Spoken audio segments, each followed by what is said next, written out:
Moi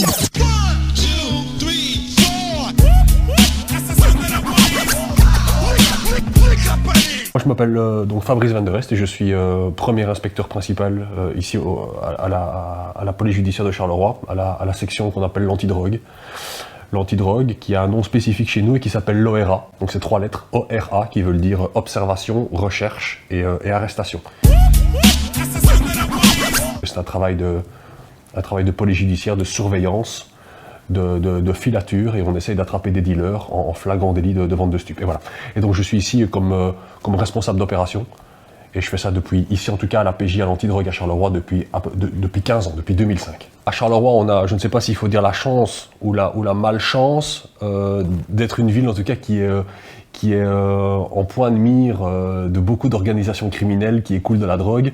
Ça veut dire que effectivement, on a beaucoup de dealers actifs sur Charleroi, des dealers aussi sur lesquels on travaille par priorité, dealers d'héroïne, dealers de cocaïne et ensuite dealers de cannabis. Et donc, notre travail consiste essentiellement à récolter des informations sur qui vend de la drogue à Charleroi.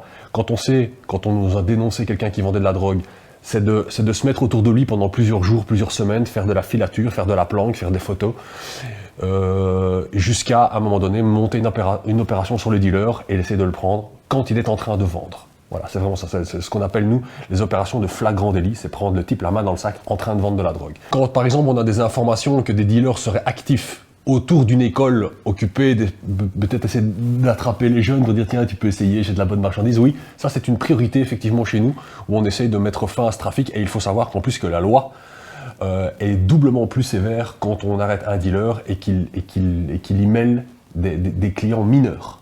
Chez nous, la particularité au stup, bon déjà on travaille pas en uniforme, on essaye de se fondre dans la masse comme on peut pour réussir au mieux les observations et les filatures, mais c'est vrai que les horaires sont très à la carte. On travaille, on se met un petit peu au rythme de nos dealers. Hein, le dealer qui va se lever tous les jours à 14 h, ben, si je dois l'observer, je vais pas venir travailler à 8 h le matin, je vais plutôt venir travailler pour midi. Le temps de se mettre en place et puis de prendre des véhicules anonymes et puis de se mettre en planque. Voilà, on essaie de s'adapter à la criminalité. Et avec cette contrainte que quand on démarre une filature, on ne sait jamais. Enfin, on sait toujours quand on commence et on ne sait jamais quand on termine.